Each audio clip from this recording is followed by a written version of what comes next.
Coucou Marcel, je me suis installée à côté de ma harpe parce que les chambres sont toutes prises. Fait que je change de spot aujourd'hui.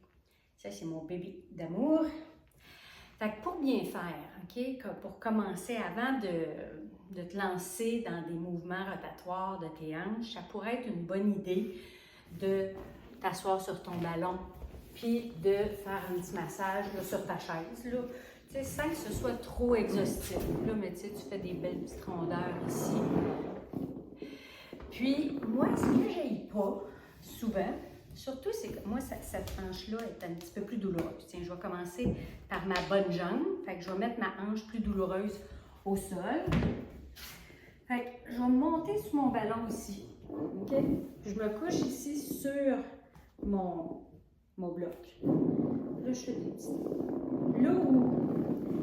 Là où est la tête du fémur. C'est pas si facile de faire ça. Tu peux le faire au mur. Là, tu ne me verras pas le corps, mais mettons que je me mets au mur. Tu sais, je pourrais me mettre ici, le ballon au mur, puis faire des rotations comme ça. Moi, c'est ici l'inconfort. Fait que j'ose croire que toi aussi. En fait, c'est là, mais en dedans. Hein? Fait que ça pourrait être une bonne idée. Ensuite de ça, la séquence, je la fais rapidement. Moi, je suggère toujours 3 rotations. Pourquoi? Parce que la première est dure, la deuxième, on s'habitue, puis la troisième est souvent pas mal délicieuse. Fait que 3 à 5, mais va pas plus que 5 pour pas que ça devienne un gros workout.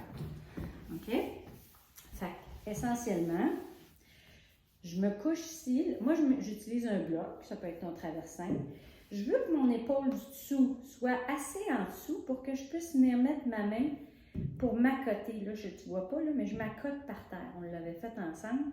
Juste pour garder le haut du dos le plus stable possible, parce que tant qu'à travailler les hanches, on reste dans les hanches.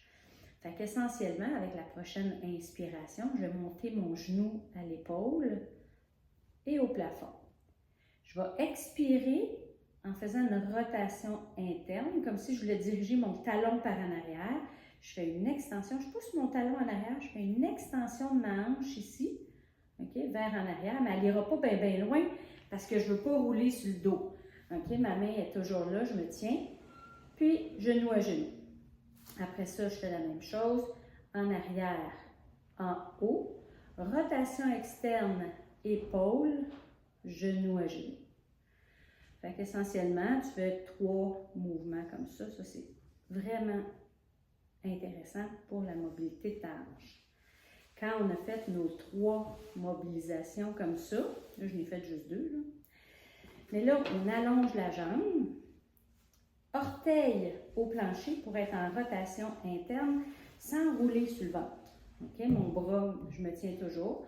Les orteils sont au plancher. Je frotte mes orteils à peu près vers le plancher. Mon talon monte. Je fais des cercles ici. 3 fois. Et voilà. Et quand j'ai fait 3 rotations, orteil au plafond. Là, je pars par en arrière, orteil au plafond.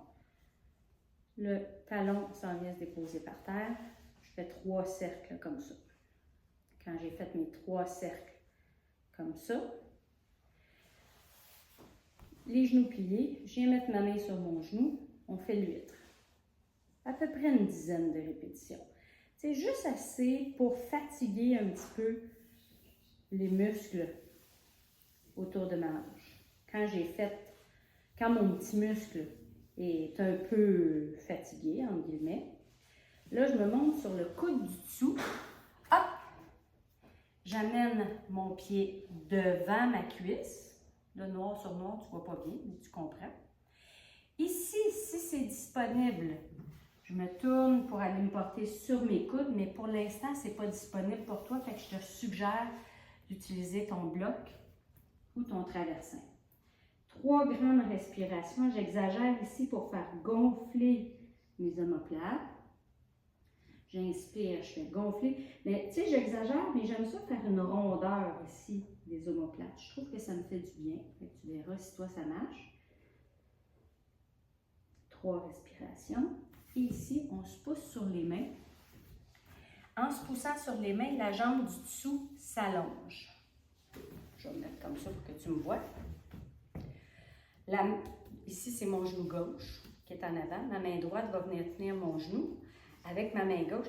Ici, là, n'hésite pas à te surélever, OK? À te mettre sur ta couverture, OK?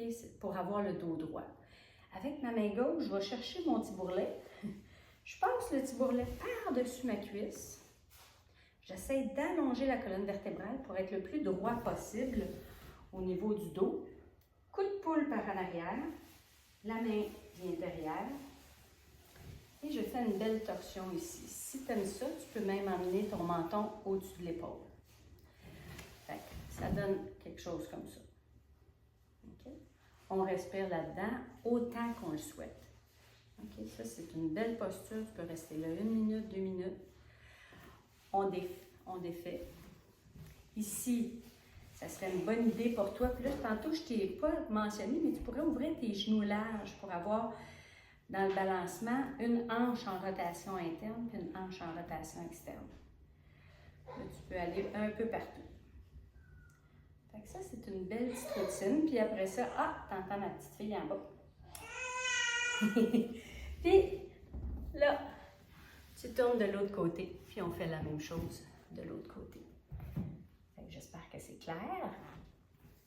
Et surtout, j'espère que tu vas intégrer ces petits mouvements de mobilité-là de façon régulière. Si ce n'est pas tous les jours, ce n'est pas grave, mais de façon régulière pour sentir qu'on limite les dégâts. Disons ça comme ça. On va probablement améliorer ton sort, mais l'objectif n'est pas d'améliorer, mais de limiter les dégâts. Okay? À notre âge, on veut essayer de garder ça simple. Je t'envoie des petites idées pour ta natation. Après ça, peut-être prendre un petit moment de shavasana, un petit moment d'intériorisation de ta pratique.